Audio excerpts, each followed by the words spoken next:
नमस्कार, मिथिला मंच न्यूज में आपका स्वागत है। मैं हूं मनोज और बड़ी खबर हम बता दें, सूत्रों के हवाले से जो मिल रही है कि महागठबंधन में सीटों का फार्मूला अब लगभग तय हो गया है। सीटों का फार्मूला इस तरह तय हुआ है कि कांग्रेस और राजद के बीच जो तकरार थी जिन सीटों को लेकर के, उस पर लगभग बात तय हो चुकी है। अब राष्ट्रीय जनता दल 143 सीट पर लड़ेगी और 62 सीटों पर लड़ना है कांग्रेस को, जबकि पिछले बार कांग्रेस 41 सीटों पर लड़ी थी। हालांकि दबाव का यह नतीजा साफ देखने को मिला कि कांग्रेस को पिछली बार जो 41 सीटों पर लड़ी थी, वो इस बार 62 सीटों पर कांग्रेस लड़ रही है। वहीं वीआईपी पार्टी को 11 सीट मिले हैं, जबकि वीआईपी पार्टी भी नाराज चल रही थी। 8 सीट वीआईपी को दिया जा रहा था, लेकिन अब 11 सीट पर वीआईपी लड़ेगी, इसकी प्रबल संभावना अब हो गई है। इसके तहत हम बता दें कि महागठबंधन में जहां फार्मूला तय हो चुका है, लगभग सारी बातें समाप्त हो चुकी हैं। अब कुछ 5 सीटों को लेकर के आपस में चल रहा है, जो हमें लगता है कि आज रात तक समाप्त हो जाएगा। तो हम बता दें, जिसमें अगर आज रात तक समाप्त होगा, इसमें दरभंगा शहरी विधानसभा भी है। ये हम बता दें आपको, महागठबंधन में जिन बातों को लेकर के विरार चल रही है, 5 सीटों को लेकर के महागठबंधन में जो चल रहा है चर्चा, उसमें एक दरभंगा शहरी विधानसभा है। और अमरनाथ गामी जो हाईघाट के विधायक थे, वो देर रात, जो सूत्रों की माने तो देर रात वो राजद की सदस्यता ले ली है और कल यानी कि 3 तारीख को वो अपना पत्ता खोलेंगे, वो प्रेस कॉन्फ्रेंस में आएंगे और सीधे तौर पर वो राजद ज्वाइन करेंगे। इस बात की लगातार सूत्रों से जानकारी मिल रही है। हालांकि ये बात 1 सप्ताह पहले ही हमने कहा था कि जदयू में अब उनका मन नहीं लग रहा और वो किसी भी कीमत पर जदयू छोड़ने की बात करें। अब हम बात करते हैं एनडीए में। तो एनडीए में बड़ी खबर सूत्रों की माने तो इस बार लोक जनशक्ति पार्टी भी पूरी तरह अकड़ के साथ है और उसकी जो रार है, तकरार है, वो भाजपा के साथ नहीं है, उसकी रार जदयू के साथ है। और उसने ऐलान कर दिया है कि वो 143 सीटों पर लड़ेगी और उसने साफ कहा है कि 143 सीट पर लोजपा लड़ेगी, 50 सीट पर भाजपा और 50 सीट पर जदयू लड़ेगी। हालांकि एक शब्द माने तो एलजेपी ने यह भी कह दिया है कि जदयू जहां जहां उम्मीदवार उतारेगी वहां फ्रेंडली मैच होगा और वहां वो अपना उम्मीदवार उतारेगी।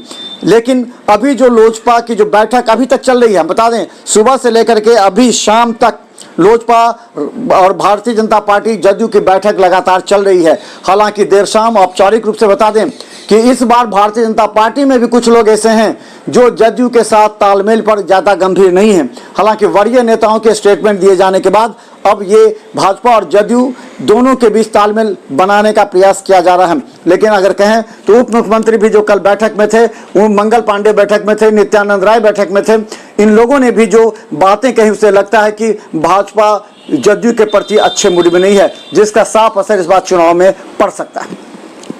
लोजपा ने कल तक का जो टाला, वो बता दें कि लोजपा की केंद्रीय कार्य समिति की कल जो पार्लियामेंट्री बोर्ड की बैठक कल होगी।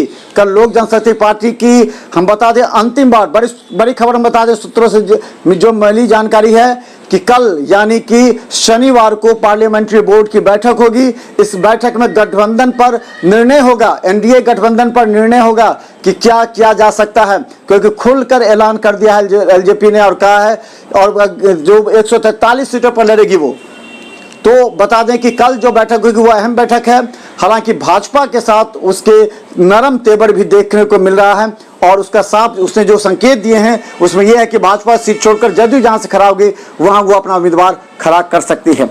यहां तकरार बढ़ गया है। हालांकि अमित शाह और वरीय नेता जो भारतीय जनता पार्टी के जो राष्ट्रीय अध्यक्ष हैं, वो इस मामले में चिराग पासवान से बात कर रहे हैं। रामविलास पासवान चूंकि उस स्थिति में नहीं है, लेकिन वो वार्ता कर रहे हैं और लेकिन एलजेपी भी इस वक्त कड़े मूड में है। हम बता दें दरभंगा को लेकर के भी एलजेपी 2 सीट मांग रही है और भारतीय जनता पार्टी कोयटी सीट देना चाहती थी एलजेपी को, क्योंकि कोयटी में कोई अच्छा उम्मीदवार नहीं था इस तरह का। लेकिन भारतीय जनता पार्टी के खाते में चली गई, पहले वो जदयू के खाते में थी, लेकिन अब वो भारतीय जनता पार्टी के खाते में गई है। फराज फातमी जो हैं वो ग्रामीण से लड़ेंगे, इसलिए एलजेपी को कोयटी सीट देना चाहती थी भारतीय जनता पार्टी, लेकिन एलजेपी इसके लिए तैयार नहीं थी। एलजेपी का कहना है वो हायाघाट और बहादुरपुर 2 विधानसभा चुनाव में अपना वो सीट चाह रही है। हालांकि बता दें भारतीय जनता पार्टी का बहादुरपुर से चुनाव हार चुकी थी और वहां से मदन सहनी और गौरा बुराम की बीच में बात चल रही है कि गौरा बुराम में अगर एमएलसी जो हैं सुनील सिंह, उनकी जो बहू हैं सवर्णा सिंह, उनको टिकट मिलने की बात चल रही है। अगर गौरा बुराम में अगर एमएलसी के जो बहू हैं सवर्णा सिंह, अगर वो सक्सेस हो गई टिकट लेने में गौराबुराम में, तो मदन सहनी बहादुरपुर से लड़ेंगे, नहीं तो अंत में मदन सहनी को बहादुरपुर से ही लड़ना पड़ सकता है। अगर मदन सिंह बहादुरपुर छोड़ करके गौराबुराम जाते हैं तो ये सीट एलजेपी को देने पर भी विचार किया जा रहा है, यानी बहादुरपुर तब एलजेपी के खाते में चली जाएगी, क्योंकि एलजेपी 2 सीट मांग रही है, वो बहादुरपुर और हाईघाट से उससे कंप्रोमाइज नहीं है, किसी भी कीमत पर हाईघाट छोड़ना नहीं चाहती। हालांकि नित्यानंद राय भी रमेश चौधरी को हाईघाट सीट देना चाहते हैं। वहीं बता दें जदयू के भी कई ऐसे नेता हैं जैसे रविंद्र यादव, वो भी लगे हुए हैं, वो भी चाह रहे हैं कि जदयू अपना सीट जो है सो एलजेपी के साथ अगर तालमेल नहीं होता है तो इस स्थिति में रविंद्र यादव भी अभी वहां पर हैं कि अजय चौधरी हैं जो वो चाहते हैं कि जो जदयू को सीट हाईघाट मिले। तो तकरार बढ़ गया है। हम बता दें दरभंगा में 2 सिटिंग सीट हैं भारतीय जनता पार्टी का, वो है आपको सदर टाउन, दरभंगा टाउन और जाले, 2 सीट छोड़ करके 2 सीट और भारतीय जनता पार्टी को मिल सकती है, क्योंकि 3 सीट तो उसमें जदयू जो है वो 5 सीट ले रही है, तो 5, 2, 7, अब बचता है 3, तो 2 सीट अगर एलजेपी लेती है तो एक ही सीट पर भारतीय जनता पार्टी को संतोष करना पड़ेगा, और वो एक सीट होगा या तो बहादुरपुर या फिर गौराबुराम।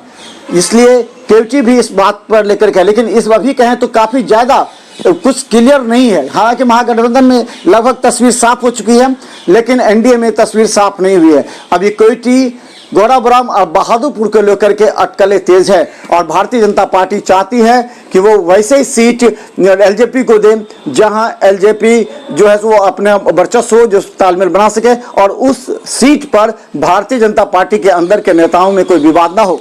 तो मिथिला मसूरी पर देखते हैं हर अपडेट खबर हम आपको बताएंगे। लेकिन कल अभी फिर एक बार बता दें, सूत्रों से मिली बड़ी जानकारी के अनुसार कल पार्लियामेंट बोर्ड की बैठक एलजेपी की होने वाली है, जो अंतिम बैठक होगी चुनाव से पहले। कल जो तय करना होगा वो तय हो जाएगा, जो एनडीए गठबंधन है वो रहेगा या टूटेगा, या एलजेपी अकेले लड़ेगी या एलजेपी 143 सीट पर ही लड़ेगी। तो इसे लेकर के कल अंतिम बोर्ड की बैठक होने वाली है। वहीं भारतीय जनता पार्टी भी अब यह तय कर चुकी है, जो फार्मूला है 120 भारतीय जनता पार्टी, 123 जदयू को अपने कोटे से मांझी को सीट देना है, जबकि एलजेपी को अपने कोटे से बीजेपी को अपने कोटे से एलजेपी को देना है। इसलिए एलजेपी 27 से 33 सीट पर बात मान सकती है अगर ये फार्मूला कायम हुआ। तो उम्मीद है कि कल पार्लियामेंट्री बोर्ड की बैठक के बाद एलजेपी नरम होगी, और अमित शाह खुद इसको डिटेक्ट करके वो चाहेंगे कि एनडीए मजबूत स्थिति में हो, ताकि बिहार में उसकी सरकार एक बार फिर से बने। तो देखते रहिए मिथिला मसूरी पर हर अपडेट खबर यूट्यूब में। किसकी धड़कनें हैं तेज और किसका बुझ गया लालटेन, देखिए अगले एपिसोड में मिथिला मसूरी पर। धन्यवाद।